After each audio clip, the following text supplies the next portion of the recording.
దేశాలు చూసినట్లయితే ప్రతి దేశంలో కూడా ఈ పెనాల్టీ పాయింట్ సిస్టమ్ ఉన్నది. వాళ్ళు ట్రాఫిక్ వైలేషన్స్ చేస్తున్నప్పుడు ఆ చేసినటువంటి వైలేషన్స్ని బట్టి ఒక సివియర్ వైలేషన్ అయితే ఎక్కువ పెనాల్టీ పాయింట్స్, అదే మైనర్ వైలేషన్స్ అయితే తక్కువ పెనాల్టీ పాయింట్స్ దానికి యాడ్ అవుతూ ఉంటాయి. 12 పాయింట్స్ వచ్చినప్పుడు ఆటోమేటిక్గా లైసెన్స్ సస్పెండ్ అయ్యేటటువంటి సిస్టము అభివృద్ధి చెందిన అన్ని దేశాల్లో కూడా ఉంది. భారతదేశంలో మనం ప్రప్రథమంగా ఈ పెనాల్టీ పాయింట్ సిస్టమ్ని మనము తెలంగాణ రాష్ట్రంలో, తర్వాత ముందుగా హైదరాబాద్ సిటీ, సైబరాబాద్, రాచకొండ ఈ ఏరియాల్లో మనం ఆగస్టు 1 నుండి దీన్ని అమల్లోకి తీసుకుని రావడానికి నిర్ణయించడం జరిగింది. అయితే ఇది ఒక citizen friendly, transparent, accountable process అన్నది. ఎవరైనా ఎన్ని వైలేషన్స్ చేశారనేది వాళ్ళకు నోటిఫై చేస్తూ పాయింట్ సిస్టమ్ని మనం ఇంట్రడ్యూస్ చేయడం ద్వారా ప్రతి మనిషి ఒక డిసిప్లిన్డ్గా తను రోడ్ల మీద డ్రైవ్ చేయడానికి ఇది ఒక మంచి అవకాశాన్ని కల్పిస్తుంది. ఇప్పుడే మన రఘునాథ్ గారు చెప్పినట్లుగా మనకి ఈ పాయింట్స్ ఒకవేళ అనుకోకుండా ఏదైనా పొరపాట్లు జరిగి ఉంటే తగ్గించుకోవడానికి కూడా మనము దీంట్లో ఒక రిఫర్మేటివ్ ప్రాసెస్ని కూడా పెట్టడం జరిగింది. 24 monthsలో 12 పాయింట్స్ అక్యుములేట్ అయితే డ్రైవింగ్ లైసెన్స్ క్యాన్సిల్ అవుతుంది, సస్పెండ్ అవుతుంది.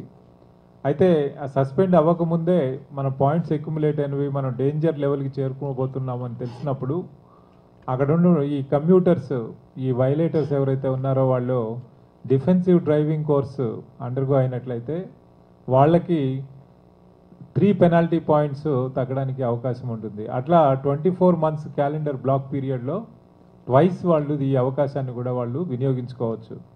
అయితే ఈ penalty point system world wide various psychologist, sociologist ఈ హ్యూమన్ సైకాలజీని అండర్స్టాండ్ చేసుకొని ఈ సిస్టమ్ని ఇంట్రడ్యూస్ చేయడం జరిగింది. ఎప్పుడైతే ఈ పాయింట్స్ అక్యుములేట్ అవుతున్నాయని మనం సిటిజన్కి నోటిఫై చేయడం మొదలెడతామో ప్రతి ఒక్కరు కూడా వాళ్ళు దీన్ని ఒక కాషియస్గా, ఒక కాషనరీ సైన్గా దాన్ని తీసుకొని తను భవిష్యత్తులో అలాంటి పాయింట్స్ అక్యుములేట్ అవ్వకుండా చూడడానికి డ్రైవ్ చేస్తాడు. కాబట్టి ఆటోమేటిక్గా మనకి ఈ కమ్యూటర్స్, డ్రైవర్స్ బిహేవియర్లో చాలా మార్పు వస్తుంది అని చెప్పేసి ఆశిస్తున్నాం. ఎట్లాగైతే డెవలప్ నేషన్స్లో మనకి రోడ్డు మీద వెళ్ళినప్పుడు ప్రతి ఒక్కళ్ళు కూడా రోడ్డు నియమాల్ని తప్పనిసరిగా పాటించి రోడ్డు భద్రత విషయంలో పూర్తి జాగ్రత్తలు తీసుకొని ప్రయాణిస్తారో అదేవిధంగా హైదరాబాద్ సిటీ కూడా it's a safe place for commuters and A delightful place for driving అనేటువంటి ఒక నమ్మకాన్ని మనం ప్రజలలో తీసుకొని రావడానికి ఈ పెనాల్టీ పాయింట్ సిస్టమ్ మనం ఇంట్రడ్యూస్ చేయడం జరిగింది. మీకు ఇచ్చినటువంటి నోట్లో కూడా ఏ పెనాల్టీకి ఎన్ని పాయింట్స్ ఇవ్వడం అనేది కూడా దీంట్లో ఉంది. ఎక్స్ట్రా ప్యాసింజర్స్ని తీసుకెళ్తే ఒక 1 పాయింట్, అట్లాగే unauthorised carrying of passengers in goods vehicles 2 పాయింట్లు, driving without wearing a seat belt or helmet 1 point, అట్లాగే రాంగ్ సైడ్ డ్రైవింగ్ అంటే అపోజిట్ డైరెక్షన్లో వచ్చినట్లయితే డేంజరస్గా అది మానవ లైఫ్కే దాన్ని డేంజరస్ కాబట్టి దాన్ని 2 పాయింట్స్. ఇట్లా సివియారిటీ మనకి రోడ్ సేఫ్టీ పైన ఏదైతే ఎక్కువగా ఇంపాక్ట్ ఉంటుందో అలాంటి వైలేషన్స్కి ఎక్కువ పాయింట్స్, ఈ ఇంపాక్ట్ లేని వాటికి తక్కువ పాయింట్స్ పెట్టడం అది ఆలోచించి పెట్టడం జరిగింది. ఫర్ ఎగ్జాంపుల్ డ్రంక్ డ్రైవింగ్ చేస్తే 2 వీలర్స్ 3 పాయింట్స్ యాడ్ అవుతాయి. అదే drunk and driving 4 wheeler, lorry, goods carrier చేసినట్లయితే 4 పాయింట్స్ ఎట్ 1 టైం అది యాడ్ అవ్వడం జరుగుతుంది అన్నట్లు. అట్లాగే మనకి ఈ పబ్లిక్ సర్వీస్ వెహికల్స్ అంటే ప్యాసింజర్స్ని క్యారీ చేస్తూ పోతున్నటువంటి వెహికల్స్లో డ్రైవర్గా ఇట్లా డ్రంక్ డ్రైవింగ్ చేస్తుంటే అతనికి 5 పాయింట్స్ ఇవ్వడం జరిగింది. ఎందుకంటే తన ప్రాణాలతో పాటు తన ఆ బస్సులో ఉన్నటువంటి 50 మంది ప్రాణాలను కూడా తను పణంగా పెట్టి ముందుకి వెళ్తున్నాడు కాబట్టి అలాంటి వాటికి ఎక్కువ పాయింట్స్ ఇవ్వడం జరిగింది అన్నట్టు. ఈ విధంగా ఒక రేషనల్ ప్రకారం దానికి దేనికి ఎన్నెన్ని పాయింట్స్ పెట్టాలనేది మనకు వరల్డ్ వైడ్ ఉన్న సిస్టమ్స్ అన్ని కూడా స్టడీ చేసి మన దీంట్లో ఇన్కార్పొరేట్ చేయడం జరిగింది. ఈ పెనాల్టీ పాయింట్స్ ఎప్పుడు ఎవ్రీడే ఆటోమేటిక్గా సిస్టమే అప్డేట్ చేస్తూ పోతుంది కాబట్టి ఇక్కడ ఎవరి డిస్క్రిప్షను లేకుండా సిస్టమ్ 12 పాయింట్స్ రాగానే ఆటోమేటిక్గా డ్రైవింగ్ లైసెన్స్ సస్పెండ్ అయ్యే విధంగా, ఆటోమేటిక్గా వాళ్ళకి నోటిఫికేషన్ వెళ్ళే విధంగా, ఆటోమేటిక్గా వాళ్ళకి ఒక నోటీస్ కూడా రాతపూర్వకంగా వెళ్ళే విధంగా, ఆటోమేటిక్గా వాళ్ళ యొక్క వెహికల్ లైసెన్స్ ఏదైతే ఉందో దాన్ని సీజ్ చేసి కన్సర్న్ ఆర్టీఓ దగ్గర మనము డిపాజిట్ చేసే విధంగా ఎంటైర్ ప్రాసెస్ని మనం అమలు చేయడం జరుగుతుంది. తద్వారా ఇది జరగకుండా చూసుకోవడానికి majority of the commuters, road users అందరూ కూడా జాగ్రత్తలు తీసుకుంటారనే నమ్మకం ఉంది.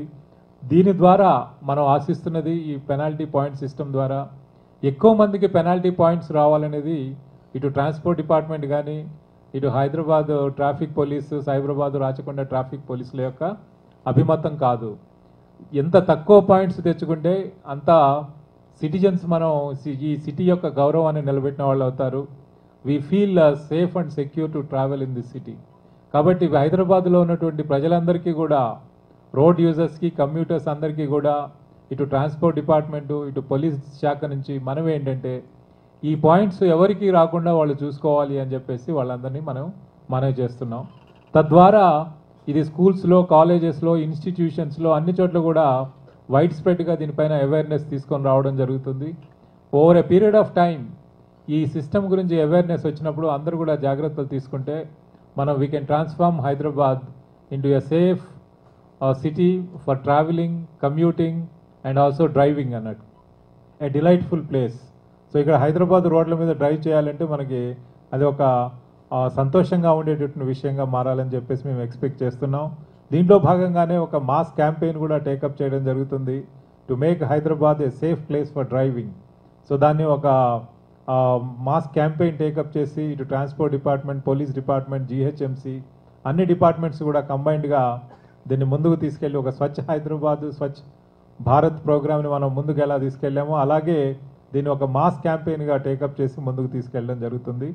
ఈ సందర్భంగా మనకి టెక్నాలజీ పార్ట్నర్స్ ఎవరైతే ఉన్నారో దీన్ని డెవలప్ చేశారో వాళ్ళందరినీ కూడా నేను అభినందిస్తున్నాను, నేను గర్వపడుతున్నాను. ఎందుకంటే మన దేశంలో ఎక్కడా లేనటువంటి సిస్టమ్ని మనం ఇక్కడ డెవలప్ చేయగలిగాం కాబట్టి దీనికి చాలామంది ఆఫీసర్స్ వెనకుండి బ్యాక్ ఎండ్లో చాలా కష్టపడ్డారు. ఇటు మనకి నరసింగరావు ఈచలాన్ చూసేటటువంటి ఆఫీసరు, మధుసూదన్ ఫ్రమ్ ఆర్టీఏ, అట్లాగే technology partners Teja and there team, Nataraj and there team. So they have really worked hard. కాకపోతే దీంట్లో మనం ఒక ఐడియా మనకు ఉండొచ్చు, కానీ ఐడియాని ట్రాన్స్లేట్ చేయడానికి వాళ్ళు టెక్నాలజికల్గా దాన్ని ఎలా ట్రాన్స్మిట్ చేయాలి, మళ్ళీ రేపు ఇంప్లిమెంటేషన్లో ఎక్కడ ఏ కార్నర్లో కూడా ఒక చిన్న కంప్లైంట్ కూడా రాకుండా, ఎవరికి కూడా దీని మీద ఎలాంటి అనుమానాలు రాకుండా ఒక ట్రాన్స్పరెంట్గా అకౌంటబుల్ ప్రాసెస్గా 24/7 365 days ఈ సిస్టమ్ పనిచేసే విధంగా వాళ్ళందరూ డిజైన్ చేసినందుకు వాళ్ళందరినీ నేను అభినందిస్తూ, ఇప్పుడు మన ప్రిన్సిపల్ సెక్రటరీ ట్రాన్స్పోర్ట్ ఈ సిస్టమ్ని లాంచ్ చేయవలసిందిగా నేను కోరుతున్నాను.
ప్రభుత్వానికి వస్తుంది.